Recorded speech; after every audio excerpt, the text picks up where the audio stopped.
Haleluya. Kami siap untuk menerima firman-Mu, buka roh dan hati kami untuk terima pewahyuan yang baru. Hingga kami dikuatkan, dibawa lebih maju di dalam perkara-perkara Allah dalam hidup ini. Terima kasih Tuhan. Hamba butuh pertolongan-Mu Roh Kudus, hanya Engkau yang bisa memberi pengajaran yang benar. Terima kasih Tuhan. Di dalam nama Yesus kami berdoa. Amin. Shalom, cawaan, selamat pagi, good morning. Shalom. Amin, puji Tuhan. Hari ini kita berdoa bukan hanya untuk jemaat yang hadir di sini, bukan cuma yang live streaming, juga bagi jemaat yang bepergian. Kita melihat ini adalah akhir pekan yang panjang. Tidak sedikit jemaat kita yang sedang melalang buana kemana-mana. Kita berdoa supaya keamanan selalu menyertai. Dan kita bersyukur juga kita bisa merayakan tradisi, pertahankan yang baik. Tapi jangan adopsi apa yang bukan dari firman Tuhan. Kalau tradisi untuk kumpul dengan keluarga itu harus dipertahankan. Menyembah berhala jangan dijamah. Amin Bapak Ibu Saudara. Selamat tahun baru Tionghoa atau新年快乐bagi Anda yang merayakannya.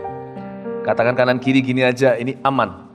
Dalam bahasa Chinese saya tidak menggurui, banyak Anda yang lebih bisa dari saya.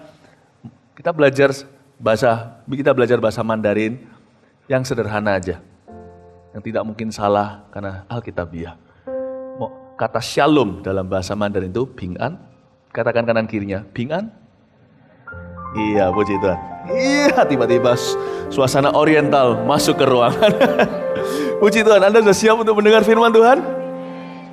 Tahun ini disebut tahun kuda. Saya tidak superstisi. Tapi saya juga ingin memakai apa yang sudah umum dalam pengetahuan masyarakat untuk menyampaikan menjadi tumpuan untuk saya meluncur dalam firman. Yang orang seringkali abaikan adalah sukses tahun ini dikiranya adalah pada kekuatan kuda. Yang kita sering lupa adalah keuletan jokinya. Yang menunggang kuda sama pentingnya dengan kekuatan hewannya. Anda bisa punya mobil yang sangat-sangat berlari cepat kalau Anda bukan Michael Schumacher yang sedang koma sekarang. Kalau Anda setir mobil itu bisa tabrakan. Tapi saya bisa setir mobil biasa. Kalau saya pembalap yang ulung, kemungkinan besar saya masuk dalam 10 besar. Jikalau bukan juara 1, karena mobil saya rongsokan. Jokinya sama pentingnya. Jangan percaya superstisi bahwa tahun ini adalah tahun yang lucky atau tahun yang resesi. Kalau Anda dan saya berjalan dalam prinsip kebenaran firman Tuhan, berkat-berkat mengalir. Kata Mazmur pasal pertama, apa saja yang dibuatnya pasti akan berhasil. Syaratnya sederhana, merenungkan firman Tuhan siang dan malam. Tidak akan layu daunnya, pasti akan selalu berbuah setiap musimnya. Saya ajak kita untuk melanjutkan kisah para rasul hari ini. Tidak kebetulan pesan profetik yang dari Tuhan berbicara tentang buah ketekunan. Kita sampai di kisah Rasul pasal 17.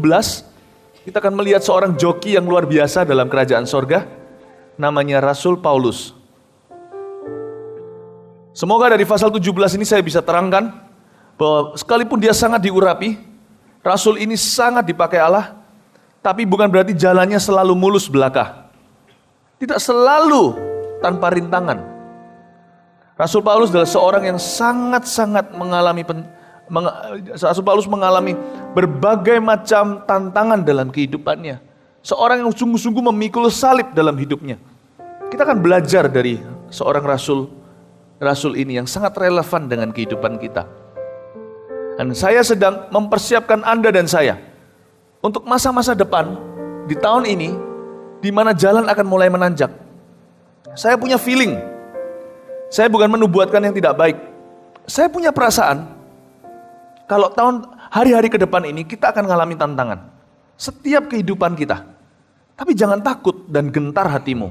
Tuhan menyediakan kemenangan.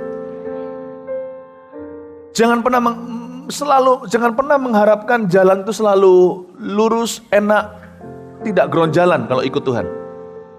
Itu adalah khayalan.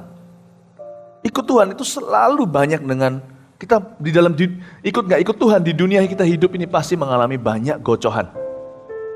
Tapi dengan Tuhan Yesus kita bisa menang. Saya ajak kita untuk melihat kisah Rasul 17. Judulnya saja langsung tahu, keributan di Tesalonika. Tesalonika adalah ibu kota provinsi Makedonia. Anda ingat cerita sebelum kita baca ayat pertama ya, saya bahas judulnya sebentar. Saya coba jelaskan Makedonia kepada Anda. Makedonia ini mana? Tesalonika ini mana? Ini ibu kotanya provinsi Makedonia. Anda ingat waktu Paulus mau coba masuk ke Asia, Roh Allah menghalanginya. Dia mau masuk ke Bitinia, Roh Tuhan berkata tidak, jangan masuk ke sana. Lalu dalam suatu malam dia mendapat penglihatan, ada satu orang lambai-lambaikan tangannya seperti ini dan berkata, tolonglah kami. Dan orang itu adalah orang Makedonia. Padahal Paulus mendapat visi Tuhan Yesus loh, untuk dia pergi ke sana. Siapa bilang hanya karena kita dapat visi Tuhan, segala sesuatu akan bebas rintangan. Tuhan memberimu dan memberiku visi untuk buka toko ini. Siapa bilang nanti tidak akan ada serangan. Tuhan suruh kita memberitakan Injil di negara ini. Siapa bilang visanya akan segera diberikan? Tuhan kalau memberikan visi itu masih setengah matang. Akan disempurnakan sambil kita berjalan dengan Dia. Jangan takut, Tuhan itu setia. Kalau Tuhan setia pasti ada buah. Makedonia ini tempat yang Paulus lihat dalam penglihatan. Yesus suruh dia ke sana, padahal rencana sih mau ke Asia. Tapi Tuhan nggak boleh, nggak memperbolehkan. Tapi waktu dia masuk ke Makedonia, terjadi keributan. Loh kok begini ya? Untungnya Rasul Paulus cukup dewasa imannya. Ini tahun kedewasaan, the year of maturity. Kita harus dewasa melihat segala sesuatu. Kata Yakobus, berbahagialah orang yang jatuh ke dalam berbagai-bagai pencobaan. Itu bukan moral. Tapi kalau kita ngalami banyak rintangan, itu karena Tuhan mau sempurnakan iman kita sebelum kita dapat kemenangan. Sehingga kita gak cepat-cepat naik ke gunung, lalu juga lekas-lekas jatuh dari gunung itu. Tuhan mau kita bukan cuma menang 1 hari, 2 hari, 1 tahun, 10 tahun. Tapi Tuhan mau kita kalau sekali naik dipromosikan, tetap ada di atas sana seumur hidup. Jadi kesaksian turun-temurun sampai generasi berikut-berikutnya. Tuhan mau kita punya otot rohani. Tuhan mau punya kekuatan iman. Karena itu Tuhan tidak tergesa-gesa membawa kita kepada kemenangan yang kita damba-dambakan. Kemenangan itu bukan tujuan, tapi perjalanan itu pun kemenangan. Katakan amin. Jadi ketika dia masuk, untungnya Paulus gak cepat-cepat kecewa sama Tuhan. Saya akan tunjukkan, dia melihat buah-buah yang berarti. Sekalipun tidak seperti dugaannya. Keributan di Tesalonika ini kota yang kaya dan besar. Susah ditaklukkan. Pernahkah Tuhan suruh Anda melakukan sesuatu yang susah Anda lakukan? Saya berkali-kali. Kadang-kadang saya berkata, Tuhan, saya ini masih muda Tuhan. Masa Tuhan gak tahu usia saya? Kenapa saya dikasih tugas-tugas berat-berat? Tuhan bilang, kamu mau ikut aku gak? Iya Tuhan, kalau mau ikut aku, belajarlah dari aku, kata Tuhan. Aku akan membawamu kepada kemuliaan. Ya Tuhan. Kadang-kadang Tuhan suruh kita melakukan sesuatu yang mustahil rasanya. Seperti menaklukkan Tesalonika itu gak mungkin rasanya, susah banget. Ini kota kaya dan besar, aku cuma seorang Rasul Paulus, aku cuma seorang yang tidak dikenal, tidak punya modal. Tuhan bilang, imanmu itu modalmu. Kalau orang punya iman, dia punya modal. Orang punya modal, uang contohnya, bisa amblas kok. Iman, diuji dengan api pun tetap akan bisa lalu dengan baik. Kalau Anda punya iman hari ini, Anda punya modal untuk hari esok. Dan iman Anda adalah modal yang luar biasa. Mari kita lihat ayat pertama. Paulus dan Silas mengambil jalan melalui Amfipolis dan Apolonia. Dan tiba di Tesalonika. Di situ ada sebuah rumah ibadat orang Yahudi. Seperti biasa, Paulus masuk ke rumah ibadat itu. 3 hari Sabat berturut-turut atau 3 kali Sabtu, berarti 3 minggu. Ia membicarakan dengan mereka bagian-bagian dari kitab suci. Ia menerangkannya kepada mereka dan menunjukkan bahwa Mesias harus menderita dan bangkit dari antara orang mati. Lalu ia berkata, inilah Mesias, yaitu Yesus yang kuberitakan kepadamu. Tetap di ayat tersebut jangan ditutup. Saya ajak Anda melihat ke layar. Ada ayat yang saya sediakan, 2 Tesalonika 3 ayat 7 dan 9. 7-9 munculkan di sana. Saya jelaskan aktivitas Paulus 3 minggu pertama di Tesalonika. Nyalain di sini 2 Tesalonika 3 ayat 7-9. Ya.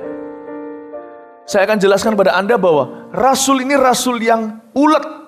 Dia seorang pekerja keras. Dia banting tulang. Nyalakan? Sebab kamu sendiri tahu bagaimana kamu harus mengikuti teladan kami. Karena kami tidak lalai bekerja di antara kamu. Ini surat Paulus kepada jemaat di Tesalonika yang dia rintis saat itu di Kisah Rasul 17. Jadi kalau Anda baca Kisah Rasul itu, untuk bisa memacu imajinasi Anda, imajinasi yang baik, Allah memberi kita daya untuk membayangkan supaya kita bisa merenungkan firman Allah dengan lebih dalam lagi. Anda bisa cross reference atau bisa memparalelkan apa yang terjadi di Tesalonika dengan surat di Tesalonika. Anda akan menemukan banyak mutiara yang luar biasa. Saya temukan ini tadi, munculin. Sebab kamu sendiri tahu, ini surat Paulus nantinya ketika sudah tidak di Tesalonika, dia memandang, melihat ke belakang, nostalgia, beritahu sama mereka pesan-pesan Tuhan. Sebab kamu sendiri tahu gimana kamu harus mengikuti teladan kami, karena kami tidak lalai bekerja di antara kamu. Ayat 8. Ayo, munculin. Dan tidak makan roti orang dengan percuma, tetapi kami berusaha dan berjerih payah siang malam, supaya jangan menjadi beban bagi siapapun di antara kamu. Ayat 9. Bukan karena kami tidak berhak untuk itu, melainkan karena kami mau menjadikan diri kami teladan bagi kamu, supaya kamu ikuti. Dari ayat 3 ayat yang kita baca, matiin. Saya ambil kesimpulan bahwa di ayat 2 yang kita baru baca, 3 hari Sabat, Paulus di sana membicarakan kitab suci. Dia bukan cuma sekedar berkhotbah. Di sela-sela khotbah dan sesi-sesi, dia kerja dengan tangannya. Dia berdagang. Jadi si joki satu ini tidak bergantung dengan kudanya. Dia tidak bergantung dengan yang namanya hoki. Dia bekerja keras. Dia ulet sekali. Dia atur waktu. Dia bentuk koneksi. Setengah kerja, setengah pelayanan. Ini rasul luar biasa. Itu juga sifat banyak orang Tionghoa yang pekerja keras. Orang Yahudi itu juga setengahnya kayak begitu. Kayak sedikit seperti kebudayaan orang-orang Tionghoa pekerja keras. 3 minggu dia nggak gigit jari berdoa melulu, Tuhan kirimkan jiwa-jiwa. Dia cari, dia ke pasar, dia pergi ke tempat yang ramai, sambil berdagang, dia injilin orang. Luar biasa ini rasul. Saya bisa simpulkan dalam satu kata sifatnya yang membawa berkat. Tekun. Tekun. Jangan pernah kita malas tahun ini. Jangan pernah menjadikan iman alasan untuk bertumpu kaki. Kerja keras, jangan takut kerja keras. Selama prioritas kita tidak terbalik-balik. Tuhan dulu, setelah itu baru keluarga, baru pekerjaan dan pelayanan. Asal kita bisa mengatur waktu kualitas dengan keluarga kita, jangan takut kerja keras. Waktu saya meluangkan waktu kualitas dengan anak saya kadang-kadang menginginkan lebih dari itu. Karena anak kecil kan belum mengerti panggilan ayahnya atau panggilan orang dewasa. Anak saya ketika lagi senang sekali dengan bermain dengan saya, dia berkata, "Papa kalau bisa gak usah kerja." Nah, kalau saya mengutamakan keluarga dengan cara sama sekali mengabaikan pekerjaan saya, nah itu juga salah di mata Allah. Karena pekerjaan juga bagian panggilan hidup saya. Bisa mengerti maksud saya Bapak Ibu Saudara. Lalu anak saya tanya, "Kenapa Papa harus bekerja?" Saya bilang, karena semua papa yang bertanggung jawab juga bekerja, Nak. Kamu kan juga harus sekolah. Kalau bisa aku gak sekolah sekalian. Loh ya jangan. Nanti besok ke besar kamu jadi apa? Nah, saya tidak berkata bahwa mengutamakan waktu dengan keluarga itu tidak pernah lembur bekerja. Kita gak pernah konsentrasi dalam pekerjaan, dikit-dikit mikirin keluarga terus. Yang gitu juga gak sehat. Asal kita bisa taruh, kita bisa letakkan waktu dengan tepat. Kalau kita ngelembur, pastikan ada tebusannya buat keluarga nantinya. Saran saya kalau kita pulang rumah ngelembur gitu, anak-anak sudah dalam piyamanya, buat kejutan sama mereka, "Ayo keluar yuk." Kaget keluar kemana? Mall-mall udah tutup, nggak apa-apa. Kita cari emperan di mana makan ronde. Nggak tahu keluarga Anda gimana. Kalau keluarga saya diberi kejutan gitu pasti suka. Gak perlu pergi yang fancy. Asal bisa bersama. Saya hilang waktu 2 jam dengan mereka yang berharga karena saya ngelembur. Saya ganti dengan kejutan. 2000 voltase di dalam diri mereka. Keluar. Gak tahu gimana. Asal kita bisa atur waktu. Tidak apa-apa kerja keras. Saya bekerja keras. Di antara ibadah pertama 2, 3, 4 ini, apakah saya menganggur? Orang berkata mau berkhotbah itu harus siapkan firman kan. Saya gak punya waktu persiapan firman. Apalagi kalau minggu gini pikirin, gak bisa. Di antara ibadah ini nanti, saya akan bukan baptis orang, saya akan nanti doain orang. Saya akan ngedit untuk artikel, untuk majalah Yuan Chuming, untuk majalah Aborigin di Taiwan. Saya harus edit untuk Before 30, harus melakukan ini, melakukan itu. Pembikinan buku, puji Tuhan sekarang lagi break sebentar, tidak ada buku yang diluncurkan. Di antaranya, kerja keras, jangan takut. Sukses tidak datang dengan cara kita gigit jari. Kebudayaan apa yang baik dalam kebudayaan harus diambil. Mumpung sekarang lagi masih suasana tahun baru Imlek. Salah satu kebudayaan Tiongkok, kebudayaan Tionghoa yang baik yang bisa kita pegang adalah, itulah sebabnya banyak orang Chinese sekalipun pendatang di berbagai negara, mereka bisa sukses. Karena mereka banting tulang. Mereka banting tulang. Saya pergi ke Eropa waktu saya di Paris. Waktu pagi-pagi, jam 10 pagi saya bangun. Bukan di hotel. Saya keluar, cari makan. Gak ada yang buka sampai jam setengah 12, jam 12 siang. Saya bilang inilah bedanya dengan Beijing. Inilah bedanya dengan kalau pagi-pagi udah buka. Kalau Anda punya dagangan sudah habis jam 2 siang. Padahal sampai jam 5 mobil-mobil masih datang mau beli makanan Anda. Kenapa nggak dipikirkan? Bikin lebih banyak. Asal jangan berlebihan, asal habis. Toh Anda lihat setiap hari manifestasinya. Orang-orang datang sampai jam 5, padahal jam 2 Anda sudah kukut. Kenapa nggak tambahin 3 jam stoknya? Daripada pokoknya hari ini gua dapat nasiku. It's okay kejar sepiring berliannya. Ada orang berkata, saya cuma cari 1 mangkok nasi dan sepiring berlian katanya. Itulah membedakan pekerja keras dengan tidak. Saya tidak ajarkan untuk kita cinta uang, jangan salah mengerti. Orang yang cuma kejar sepiring nasi, berhenti sampai jam 2. Orang yang mencari berikutnya, semangkok berliannya, itu berani 3 jam berikutnya, tambah stok, dan bangun lebih pagi untuk mempersiapkan. Tahun ini kalau Anda mau sukses, jangan bergantung cuma dengan tumpang tangan. Be like Apostle Paul. Jadi seperti Rasul Paulus, 3 sabat melulu. Aku bukan cuma memberitakan firman. Di Tesalonika dikatakan, yang tidak digembar-gemborkan di Kisah Rasul. Aku bekerja siang dan malam. Bukan karena aku tidak berhak dukungan finansilmu, tapi supaya jadi teladan. Aku tidak mau makan nasi dengan percuma, kata Paulus. Aku membanting tulang. Amin Bapak Ibu. Apalagi yang muda-muda, jangan pernah apapun tipe darah Anda, O, B, A tipenya. Yang pasti, jangan pernah darah Anda ditemukan di dalam darah Anda tipe darah M. Apalagi yang masih muda. Never.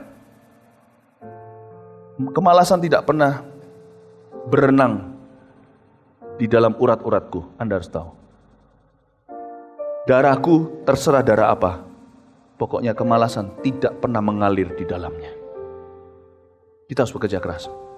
Amin. Tanya setiap orang. Kadang-kadang kita bisa iri dengan orang yang kaya, yang sukses dan sebagainya. Kalau Anda selidiki benar-benar, mereka tidak pernah tidur ketika tidur siang.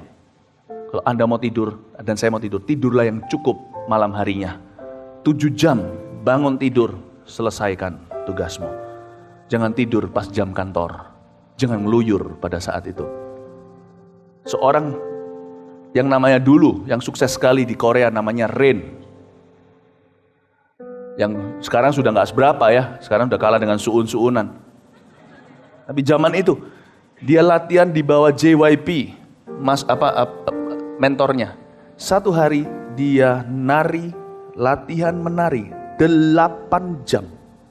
Sampai minta ampun sama masternya, sama gurunya. Tolong jangan aku disiksa. Dia bilang, kalau kamu tidak begini, kamu tidak bisa world class. Jangan kira, wow asik sekali dia bisa menari begitu, bisa moonwalk sekalinya. Itu latihan bro, practice makes perfect. Jangan pernah salah mengerti kasih karunia. Bukan berarti kita jadi malas, justru kasih karunia memberi kita kekuatan 8 jam untuk bisa berdiri. Dan bisa menari. Kemarin kami pergi ke Taiwan, saya baru kembali beberapa hari ini. Syuting hampir 20, saya syuting mestinya 20 episode Before 30 dengan kru yang ada. Jadi setiap lokasi itu 3 jam. Dan kalau saya curi-curi duduk sebentar, kira-kira 2,5 jam saya berdiri bersama dengan kru. Jadi satu hari berdiri 5-6 jam syuting dan direntet langsung 5 hari. Langsung pulang ke Indonesia. Hari terakhir saya nggak kuat karena lutut saya kumat. Saya tidak kuat, akhirnya cuma tinggal 18 episode saja pulang ke rumah. Tapi saya belajar satu hal. Hari ini Tuhan menghargai kerja keras kami. Yang ini kasih karunia. Saya beritahu, saya berikan bocoran. Yang menonton Before 30 di Global TV. Dulu kami berdoa agar ada 1 juta penonton. Itu pun kayak seperti seolah-olah angan-angan saja. Kalau bisa ada 1 juta orang yang menyaksikan terus kita jangkau kan luar biasa. Statistik sudah keluar sekarang. Yang menonton kami, average rata-rata, reguler. Pernah sekali gila jauh lebih tinggi. Tapi kita nggak usah bilang yang gila, yang normal aja. 2,3 juta rumah menyaksikannya. God rewards, itu yang kita nggak layak. Saya minta 1 juta dikasih 2,3 juta rumah. Pernah sekali sampai 8,6 juta rumah menyaksikannya dalam sekali statistik. My God, it comes with a price. But the price you pay, dan harga yang Anda bayar akhirnya tidak setara dengan hasil yang diberikan. Itulah kasih karunia. Amin Bapak Ibu Saudara. Saya belajar dari Rasul Paulus ini luar biasa di ayat kedua. Dia itu betul-betul pekerja keras. Saya berkata, Tuhan aku berani banding tulang tahun ini untuk perkara-perkara yang benar. Kita lanjutkan. Ia menerangkannya kepada mereka dan menunjukkan bahwa Mesias harus menderita dan bangkit dari antara orang mati. Lalu ia berkata, inilah Mesias, yaitu Yesus yang kuberitakan kepadamu. Ayat 4 sekarang ya. Beberapa orang dari mereka menjadi yakin dan menggabungkan diri dengan Paulus dan Silas. Dan juga sejumlah besar orang Yunani yang takut pada Allah. Dan tidak sedikit perempuan-perempuan terkemuka. Ayat 4 garis bawahi kata beberapa orang. Lalu garis bawahi kata juga sejumlah besar. Dan kalimat terakhir, kata-kata yang terakhir yang digaris bawahi adalah dan tidak sedikit. Saya sebut ini adalah fase pertama berbuah. Sesusah apapun tugas menanti kita, percayalah dalam persekutuan kita dengan Tuhan Yesus, jerih payah kita tidak akan sia-sia. Baik itu untuk keluarga kita, karir kita. Baik soal keuangan atau soal jiwa-jiwa. Baik soal pemirsa atau dagangan laku berapa. Baik soal kesehatan papa mama. Baik soal hubungan, kedekatan, keintiman suami istri. Pokoknya jerih payah yang kau masukkan di dalamnya, setiap energi yang Anda suntikkan ke dalam hubungan itu, atau ke dalam apapun yang kau lakukan, di dalam persekutuanmu dengan Yesus, tidak akan ada satupun yang sia-sia. Saya suka 3 kata ini selalu saya tancapkan di dada saya. Selalu ada buah. Saya selalu tancapkan di dada saya bahwa di dalam Yesus 3 kata. Selalu ada buah. Fase pertama buah itu di ayat 4 dikatakan beberapa orang. Ini gak lumrah bagi seorang Rasul Paulus yang sapu tangannya pun menyembuhkan orang. Bayangin Rasul Paulus datang ke Tesalonika. Cuman menangkan beberapa orang. Kadang-kadang kita gereja Mawar Sharon kalau gak hati-hati, kita bisa agak sombong sedikit. Kita datang ke sebuah tempat, atau kita lagi ngadain KKR nih, KKR kepenilikan, atau yang ngadakan nanti di departemen tertentu, yang dibaptis cuma 25. Hah? Cuma 25, saya pernah dengar gitu yang dibaptis cuma 25. Karena kita terbiasa, di Juanda yang dibaptis 1250. Saya bilang dibaptis 1 aja kita harus bersyukur luar biasa. Jangan remehkan. Yang altar call berapa orang? Yang altar call cuma 7 orang. Cuma 7 orang. Kita saking biasanya melihat altar call 700 orang kali. Paulus di Tesalonika cuman menangkan, lihat itu, beberapa orang. Itu 1, 2, 3, 4, 5. Beberapa itu 1, 2, 3, 4, 5 dihitung dengan jari tangan kita. Tapi Paulus adalah seorang yang tekun. Dia gak tergesa-gesa kecewa karena hasilnya. Dia tahu bahwa dalam Yesus selalu ada buah. Aku ajak papa ke gereja sampai sekarang papa masih belum mau, udah 5 tahun. Tapi lihat kemajuannya. Papa sekarang tidak menentang Anda datang kebaktian. Oh iya ya, bersyukurlah, count your blessing, name them one by one. Count your blessings, hitung berkatmu, hitung satu persatu. Beberapa pun jangan luput dari perhitunganmu. Bersyukurlah kepada Allah. Setiap kemajuan sedikit adalah kemajuan yang besar. Amin. Beberapa orang, lalu dikatakan juga sejumlah besar. Nah ini membuat hati tertawa sedikit. Kita kepinginnya kalau sekali kerja kan langsung kaya. Apa artinya 100 ribu? Kalau 100 ribu bocor dari dompetmu dan dompetku, 100 juta juga akan hilang dan lenyap. Bersyukurlah untuk setiap uang kecil, asal jangan pelit dengan orang lain. Naik taksi, kembali 500 pun ditagih, mana? Tapi kalau dibilang soal menabung, jangan pernah remehkan 500 rupiah. Anda tidak bisa pegang 500 rupiah, tidak bisa pegang 500 miliar. Tidak bisa pegang. Sejumlah besar dan tidak sedikit. Selalu ada buah. Kalau sampai buahnya tidak banyak, bukan sejumlah besar maupun tidak sedikit, minimal ada beberapa orang. Selalu harus jangan pesimis, selalu harus optimis jadi orang. Ada beberapa orang. Ada beberapa orang. Amin Bapak Ibu Saudara. Saya belajar menghargai itu waktu saya berkhotbah di Jepang. Yang maju cuma satu doang. Satu anak kecil itu yang bertobat yang pernah saya tunjukkan di laporan kemenangan. Tapi tidak pernah sangka setelah itu teman-temannya satu-satu dibaptis di gereja itu di Jepang. Saya yang biasa berdiri khotbah di Indonesia dengan mudah bisa memancing ikan-ikan demikian rupa. Sekarang di Jepang cuma satu saja. Tapi kalau tidak ada satu, tidak ada 1000. Kalau tidak ada sejumlah besar yang meresponi khotbah saya, atau tidak sedikit, I'm fine with sedikit. Gak apa-apa. Paulus ini saya bisa bayangin betapa downnya hatinya. Ternyata tidak tuh. Di ayat 4 cuma beberapa orang dari mereka saja yang menjadi yakin. Seorang Rasul Paulus loh. Luar biasa loh. Pernahkah Anda merasa seperti itu? Anda kepinginnya untung gede. Tapi cuman pas-pasan. Bisa bayar semua bill.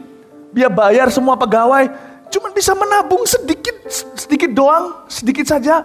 Nggak apa-apa. Syukuri 5 roti 2 ikan itu. Berlutut sama istri di toko itu ketika sudah tutup. Ketika garasinya sudah mulai, jerujinya sudah mulai tutup. Hampir semua 80% berlutut sama istri berkata, terima kasih Tuhan untuk 100 ribu ini yang bisa kami amankan. Sisanya segini. Terima kasih untuk ini Tuhan Yesus. Lihat, Anda lakukan itu. Bulan depannya Anda bisa menabung 200 ribu. Bulan depannya lagi Anda kaget. Loh, kenapa pengeluaran kita tambah sedikit? Oh iya ya, ini Pak. Kita nggak terlalu perlu obat-obatan lagi. Anak-anak sehat semua, kita jarang sakit. Loh, padahal keluarga ini langganan loh sakit ini. Sampai cashback loh. One sick free gitu loh. Semua sick. Kok bisa ya? Tuhan bilang karena kau bersyukur. Aku memberkati bukan memberikan make money grow on trees. Bukan membuat uang tumbuh di atas pohon. Dengan membuatmu lebih sehat.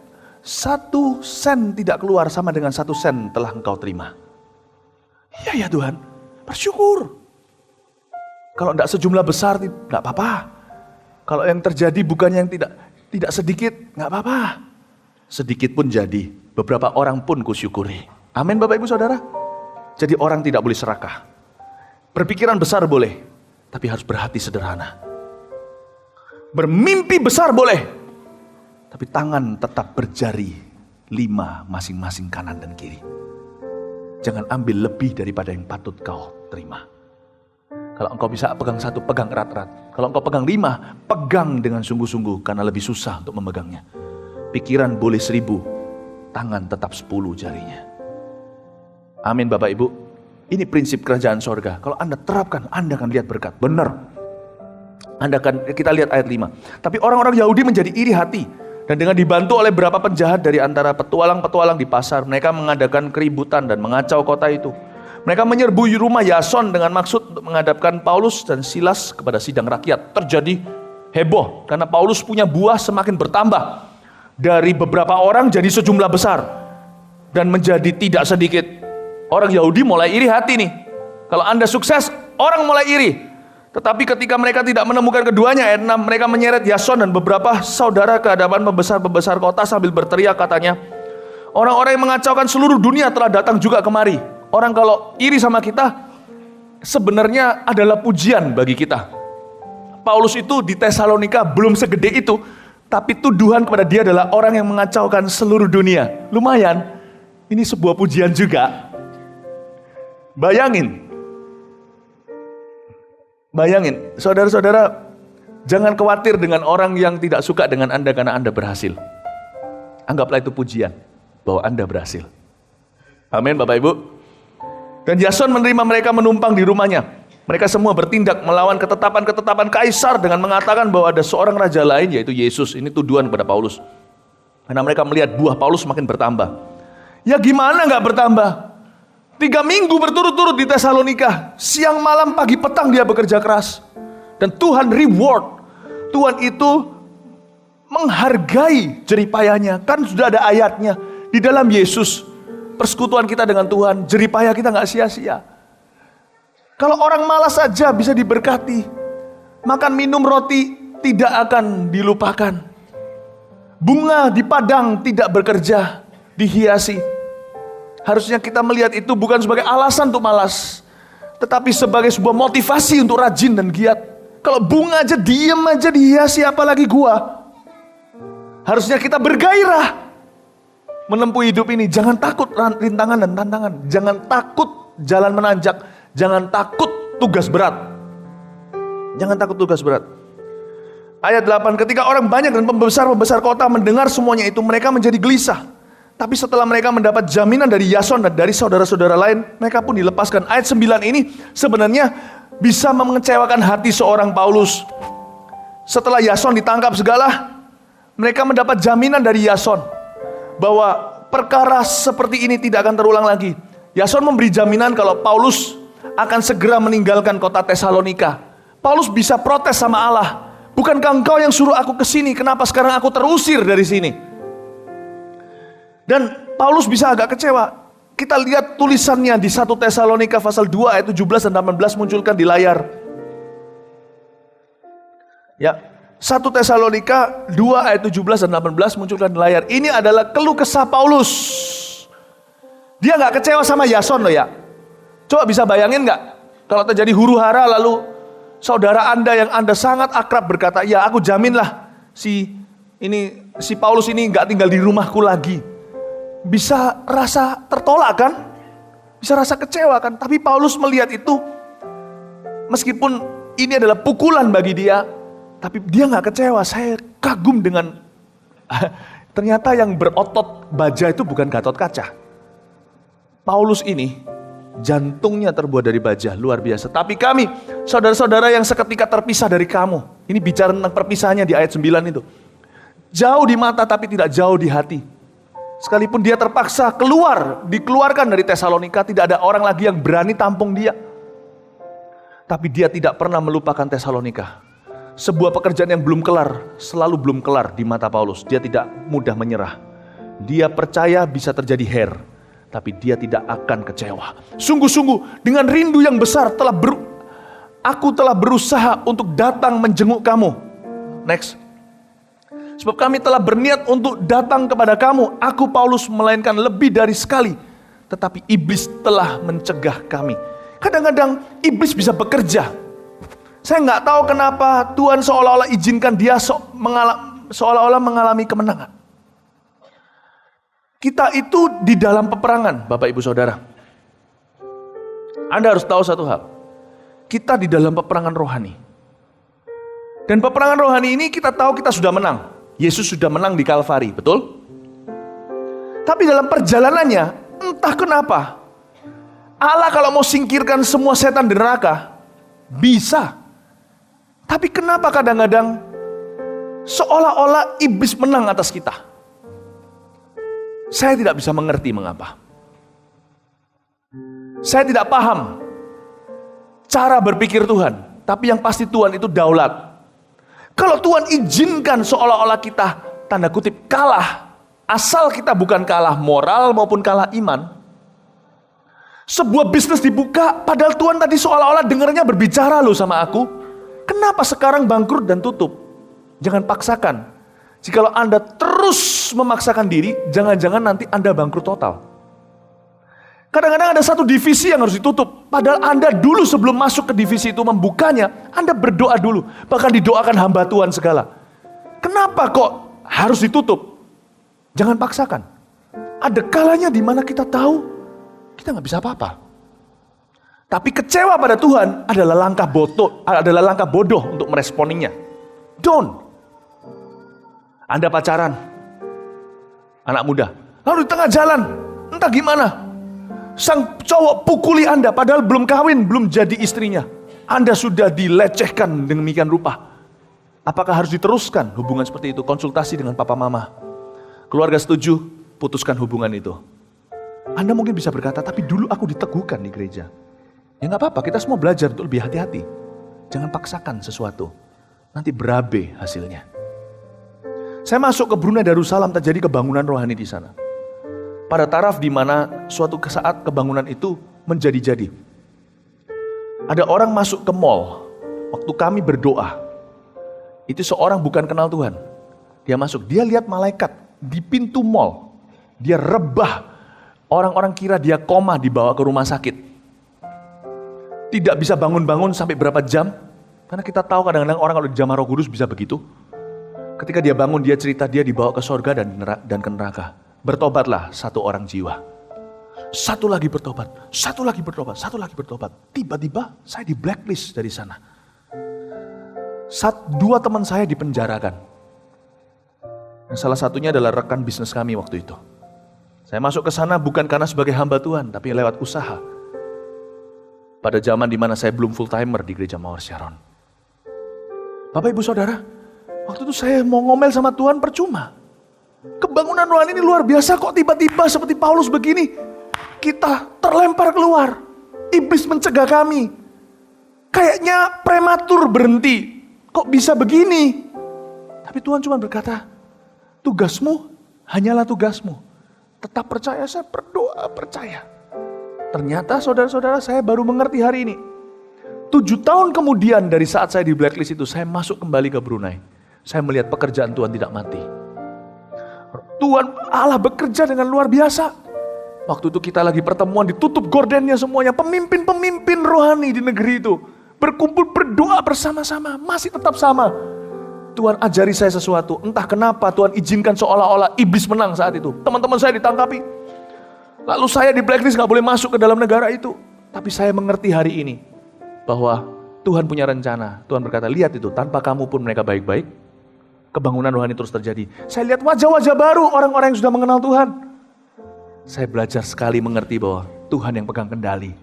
Ada waktunya Paulus keluar dari Tesalonika, dia gak bisa buat apa-apa. Ada waktunya Anda tetap tutup bagian itu. Anda tetap akan hidup, Tuhan akan tetap pelihara. Jangan paksakan kehendak, maju terus. Amin Bapak Ibu Saudara. Yang pasti hati jangan down. Paulus dan Silas di Berea, kita lihat berikutnya. Ada sebuah kebenaran luar biasa. Tetapi pada malam itu juga segera saudara-saudara di situ menyuruh Paulus dan Silas berangkat ke Berea. Setibanya di situ pergilah mereka ke rumah ibadat orang Yahudi. Ini sudah di Berea ya. Ini terusir dari Surabaya. Dia sudah pergi ke Madiun. Ini sudah gak bisa masuk ke Tesalonika. Dia sekarang berada di Berea. Ayat 11, orang-orang Yahudi di kota itu lebih baik hatinya daripada orang-orang Yahudi di Tesalonika. Karena mereka menerima firman itu dengan segala kerelaan hati. Dan setiap hari mereka menyelidiki kitab suci untuk mengetahui apakah semuanya itu benar demikian. Ayat 11 di sini, setelah di Berea, Paulus dalam keadaan harusnya down hatinya.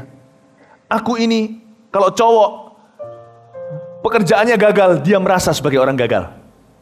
Selalu begitu. Laki itu sangat-sangat dekat dengan usaha kerjanya. Bahkan orang-orang bule, orang-orang barat tidak sedikit yang menamakan nama belakangnya dulu. Zaman-zaman dulu sesuai pekerjaannya. Elizabeth Taylor itu pasti anaknya seorang Taylor dulu. Benar? Ya kan? Ada yang namanya pakai butler, ada yang namanya macam-macam, ada yang Smith. Itu semuanya bicara tentang profesi. Harusnya seorang Paulus dia kecewa. Aku gagal di Tesalonika, tapi dia tidak. Dia menghitung berkatnya.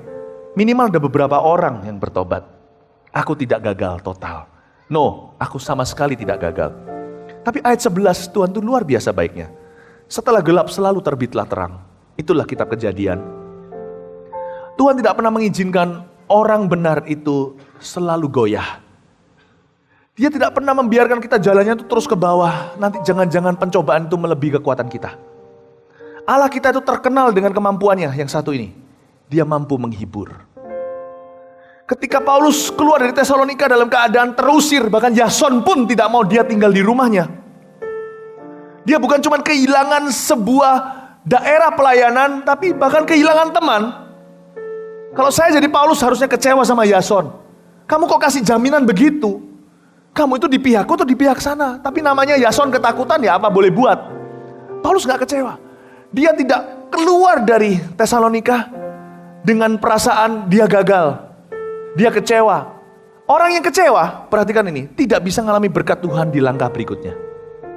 Jangan cepat-cepat kecewa dan membuat dirimu WO dari berkat-berkat Allah. Jangan pernah merasa it's the end of the world, ini kiamat kalau Anda tidak mendapatkan apa yang Anda inginkan. Waktu dia sampai di Berea, ternyata orang-orang Berea, orang-orang Yahudi lagi, musuh bebuyutan Paulus padahal. Paulus tidak memusuhi mereka. Orang Yahudi paling benci sama Paulus. Malah justru orang Yahudi lah yang terima Tuhan besar-besaran di Berea. Untung Paulus tidak berkata, aku kecewa, aku tinggalkan Tuhan saja. Dia pasti tidak akan mengalami mujizat berikutnya. Allah memberikan kepada dia tuaian yang luar biasa. Di tempat seolah-olah dia gagal, di situ Tuhan muliakan dia. Tapi di kota yang berbeda. Dan banyak orang Berea bertobat menerima Tuhan Yesus. Pernahkah Anda merasakan seolah-olah hari ini, this is your worst day? Hari ini adalah hari buruk Anda? Jangan bunuh diri dulu. Sebab besok mungkin Anda akan dapat hadiah. Kalau hari ini Anda seolah-olah menang melulu, kata pengkhotbah, ingatlah hari-hari gelap masih ada di depan sana. Kalau Anda senang, jangan sampai kita lupa daratan. Ada orang yang party seolah-olah tidak ada hari esok, mabuk-mabukan segala. Ingat loh ya, sekalipun hari ini Anda menang sesuatu, besok mungkin masih ada malapetaka menantimu. Saya pelajari sesuatu lewat kitab pengkhotbah. Kalau saya senang, tidak boleh keterlaluan, sedih, tidak boleh terlalu mendalam. Jadi orang, jaga hati aja dengan segala kewaspadaan. Sebelum surga, Bapak Ibu Saudara, kalau senang, tertawanya jangan sampai terlalu keras. Jangan-jangan nanti stroke.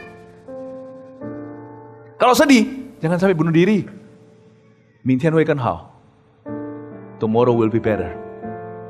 Jadi orang hidup di dunia ini, sementara belum surga.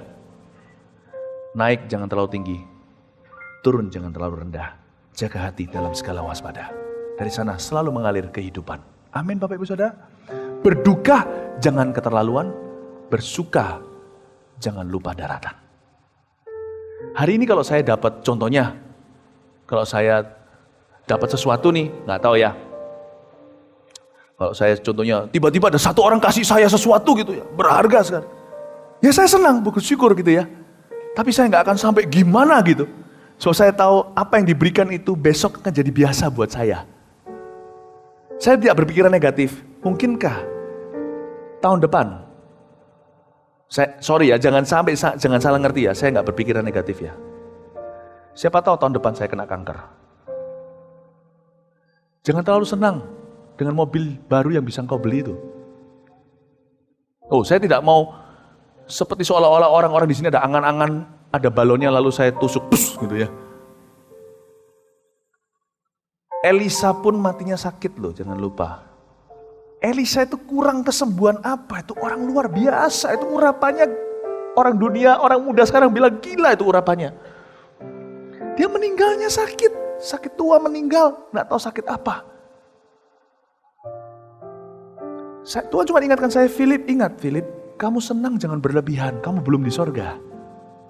Di sorga itulah aspirasi kebahagiaan kita tidak ada lagi remnya.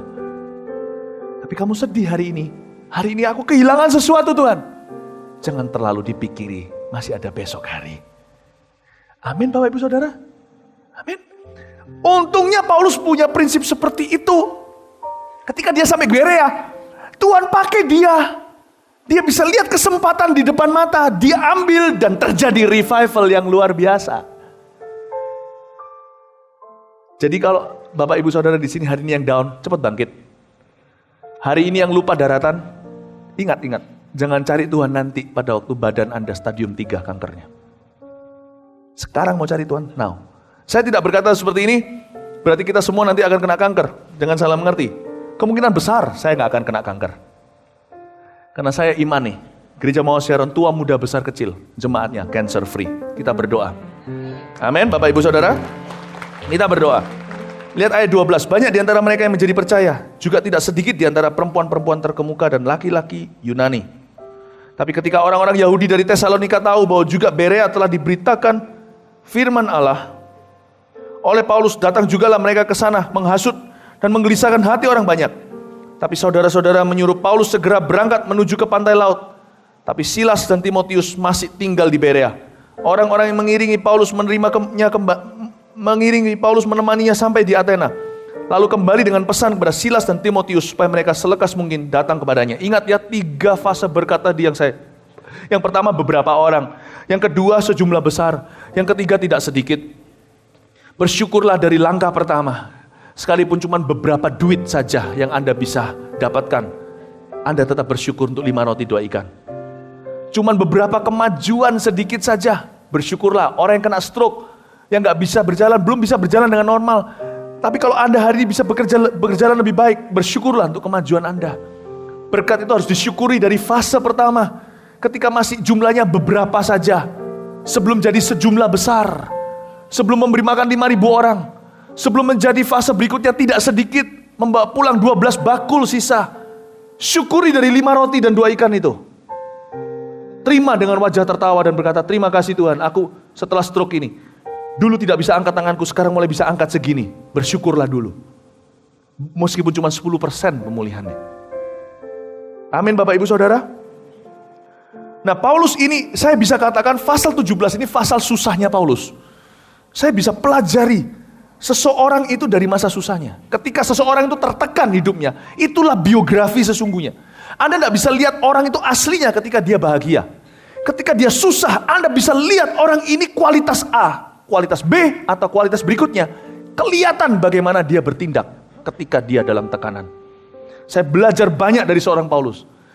Kalau untuk senang, tidak perlu persiapan. Hati kita ini diciptakan untuk meresponinya dengan gampang. Kalau nggak percaya, tepuk pundak orang sebelahnya dan janji sama dia, nanti pulang bawa mobilku milikmu. Dia langsung tertawa, nggak usah latihan. Kalau Anda mau persiapan, persiapanlah untuk hari gelap. Yang itu manual. Pasal 17 ini pasal favorit saya. Saya belajar dari Rasul Paulus gimana menghadapi, preparing for the worst, yet experiencing the best. The best, the greater things are yet to come. Iman saya itu untuk perkara-perkara yang baik. Tetapi otot iman saya, otot rohani saya mempersiapkan diri untuk hari-hari buruk. Paulus di Athena, ini saya sebut sebagai menabur di pinggir jalan. Sudah dari Tesalonika, di Berea dapat sukses, dikejar musuh, keluar dari Berea, masuk ke Athena. Alamak kata orang Malaysia, ini seperti keluar dari mulut singa, masuk ke mulut buaya.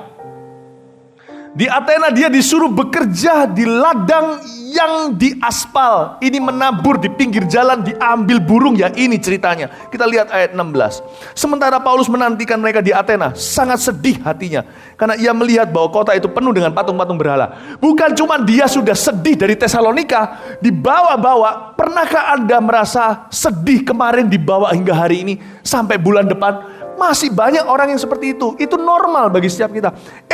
Sudah jatuh seolah-olah ketiban tangga. Tapi Paulus ini orangnya oportunistis sekali. Dia ini orang bisa melihat kesempatan. Itulah sebabnya Allah terus memakai dan memberkati dia. Ayat 17, sekalipun dia sedih, dia dari kota sebelumnya sudah sedih, dia melihat kota ini tambah sedih lagi lihat patung berhala. Karena itu di rumah ibadat ia bertukar pikiran dengan orang Yahudi. Dan orang-orang yang takut akan Allah dan di pasar setiap hari dengan orang-orang yang dijumpainya di situ.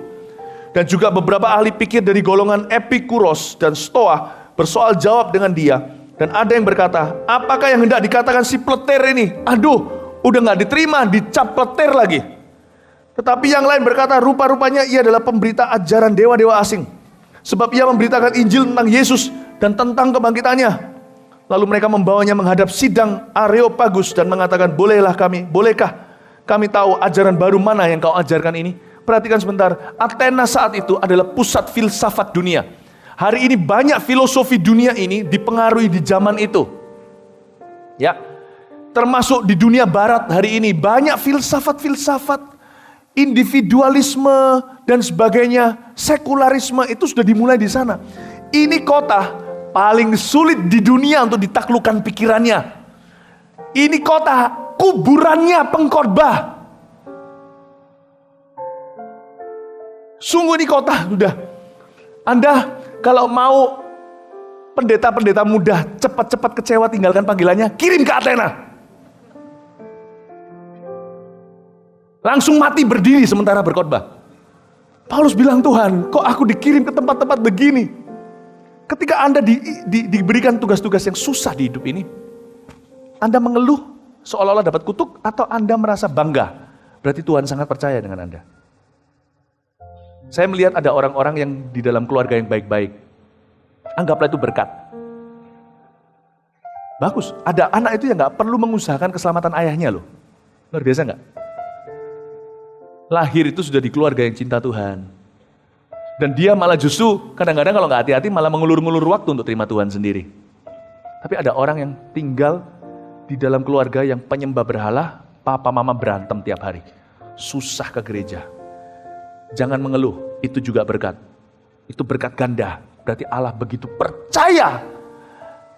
Allah menaruh Anda di keluarga seperti itu untuk menyelamatkannya. Berarti Allah bisa lihat potensi Anda. Anda adalah orang Kristen yang kuat dan tabah. Amin Bapak Ibu Saudara. Saya pernah didatangi anak muda yang berkata, kenapa keluargaku begini? Kenapa keluargaku hancur-hancuran? Kenapa keluargaku ini semua menyembah berhala? Kenapa kok gak segampang itu temanku di gereja? Papa mamanya yang dorong-dorong untuk ibadah. Dia bilang, kalau mereka diciptakan Tuhan di keluargamu, mereka pasti sudah murtad dan mengumpat Tuhan. Tapi Tuhan taruh kamu, sekalipun kamu mengeluh, buktinya kamu tahan hingga hari ini dan tetap terus-menerus berkata, Tuhan kapan kau tolong aku? Itu pujian dari Tuhan. Tuhan menganggapmu layak berada di keluarga itu. Tuhan menganggapmu tabah. Tuhan taruh kamu agen rahasianya di sana. Karena Tuhan tahu engkau tahan banting. Paulus itu ke Athena. Kok aku lagi ke Athena? Aduh, tugas berat. Tapi lihat ya Paulus ya, saya sudah mau selesai. Kita lihat ke ayat berikutnya. Sebab engkau memperdengarkan kepada kami perkara-perkara yang aneh. Karena itu kami ingin tahu apa artinya semua itu. Adapun orang-orang Athena dan orang-orang asing yang tinggal di situ tidak mempunyai waktu untuk sesuatu lain selain untuk mengatakan atau mendengar sesuatu yang baru. Paulus pergi berdiri di atas Areopagus dan berkata, hai orang-orang Athena, aku lihat bahwa dalam segala hal kamu sangat beribadah kepada dewa-dewa. Sebab ketika aku berjalan di kotamu melihat-lihat barang pujaanmu dan aku menjumpai juga sebuah mezbah dengan tulisan kepada Allah yang tidak dikenal. Apa yang kamu sembah tanpa mengenalnya, itulah yang kuberitakan kepada kamu. Allah yang telah menjadikan bumi segala isinya, ia yang adalah Tuhan atas langit dan bumi, tidak diam dalam kuil-kuil buatan tangan manusia. Lalu kita lompat, itu kira-kira khotbahnya dia. Kalau menurut saya khotbahnya ini bagus sekali. Dia bisa jamah dari posisi mereka berada, superstisi mereka dibawa ke Injil. Ini orang jagoan sekali. Ini adalah raja, dia betul-betul pangeran di antara pengkhotbah. Coba lihat hasilnya. Ayat ke 32. Ketika mereka mendengar tentang kebangkitan orang mati, ini respon masyarakat ya. Maka ada yang mengejek dan yang lain berkata, oh my goodness, lain kali saja kami mendengar engkau berbicara tentang hal itu. Bye-bye Paulus, bye-bye si Pleter, lain kali aja ya, kita dengar lagi. Lalu Paulus pergi meninggalkan mereka. Ayat 33, berhenti sebentar. Kalau saya jadi Paulus pasti terpukul luar biasa. Jangan lupa loh ya, ini udah maraton dari Tesalonika. Pernah Anda merasa gagal di sini, gagal melulu? Tergantung.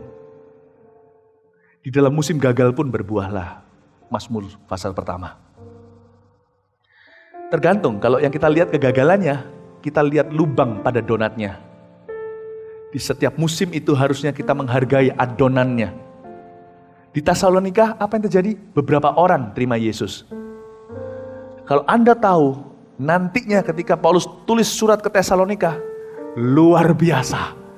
Itu gereja yang sangat-sangat diberkati Tuhan. Di Berea, dia dapat keberhasilan, baru menikmatinya, diusir, belum bisa menikmati buahnya. Tapi kita juga tahu bahwa di sana Tuhan telah bekerja.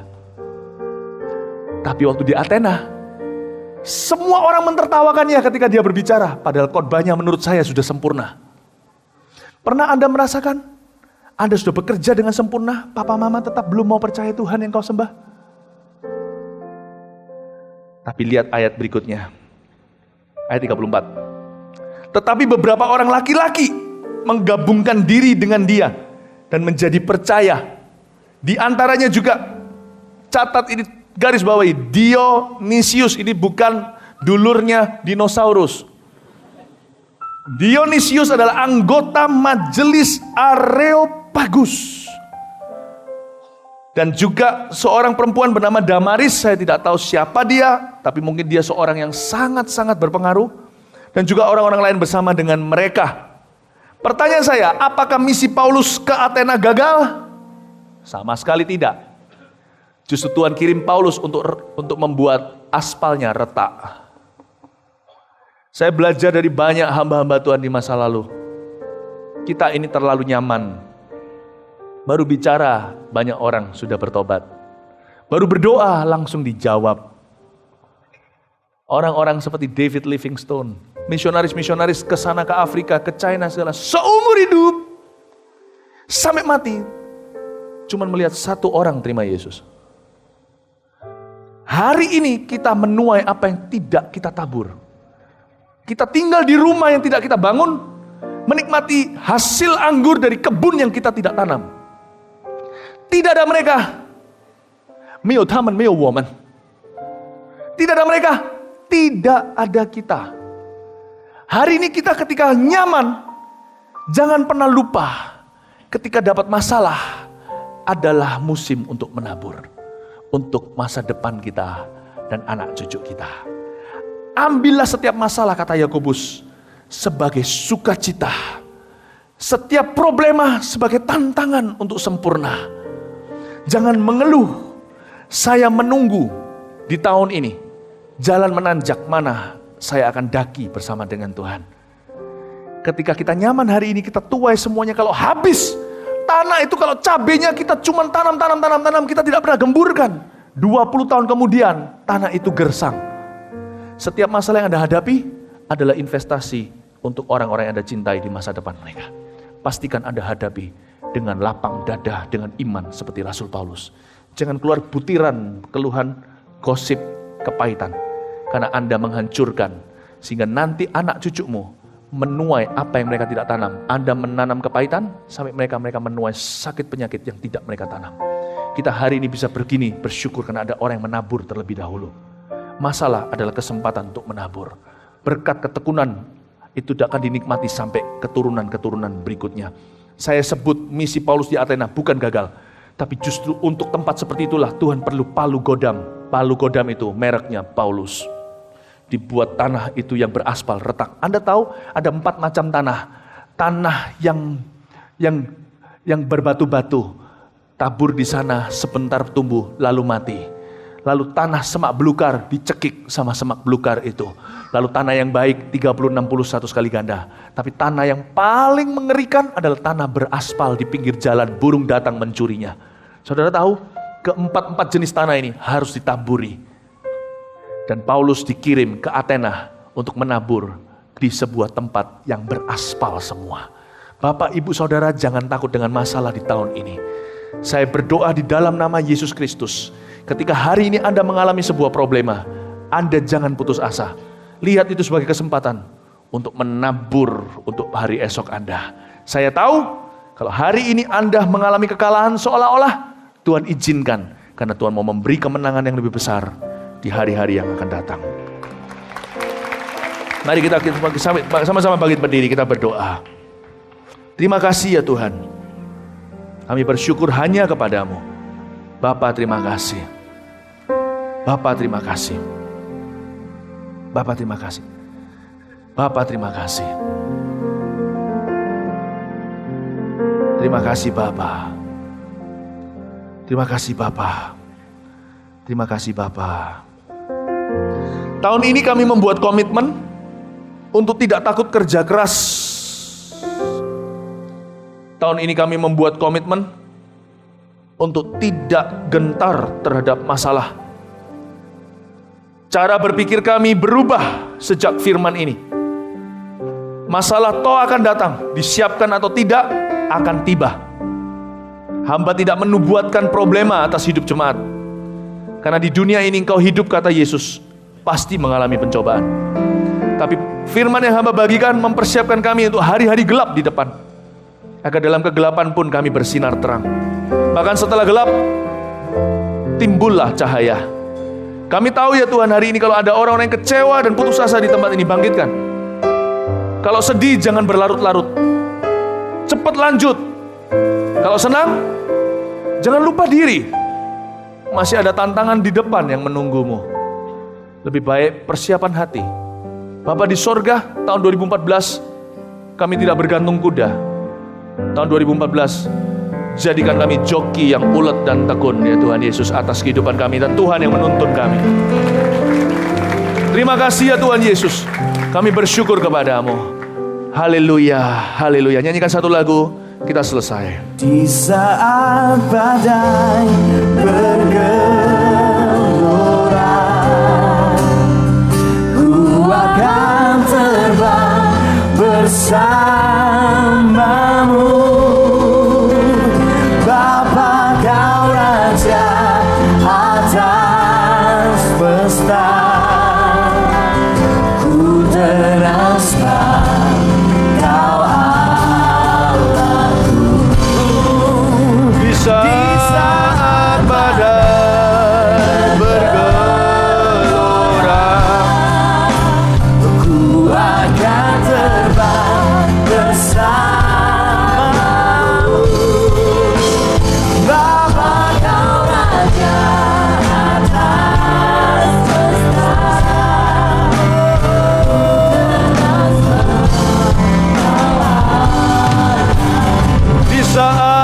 di saat badai bergelora, ku akan terbang bersamamu. Bapa kau Raja atas semesta, ku tenang sebab ku tenang sebab kau kau Allahku. Ku tenang sebab kau Allahku. Ku tenang sebab kau Allahku. Tenangkan kau Allahku. Amin. Terimalah berkat dari Allah Bapa, kasih karunia dari Tuhan Yesus, dan kekuatan dari Roh Kudus. Jangan berpikiran negatif. Perkara-perkara yang baik Tuhan sediakan. Tapi jangan takut dengan perkara-perkara apapun dalam hidup ini. Pulanglah membawa janji-janji Tuhan di dadamu. Pulanglah membawa urapan yang baru. Jadi lebih dari pemenang dalam segala perkara. Sebab tidak ada satu perkara apapun di hidup ini dapat memisahkan kita dari kasih Yesus. Terima kasih Tuhan, kau hibur umatmu. Beri pengalaman-pengalaman indah bersama dengan Tuhan setelah ini. Dalam nama Yesus yang percaya katakan amin. Selamat pagi, Tuhan berkati.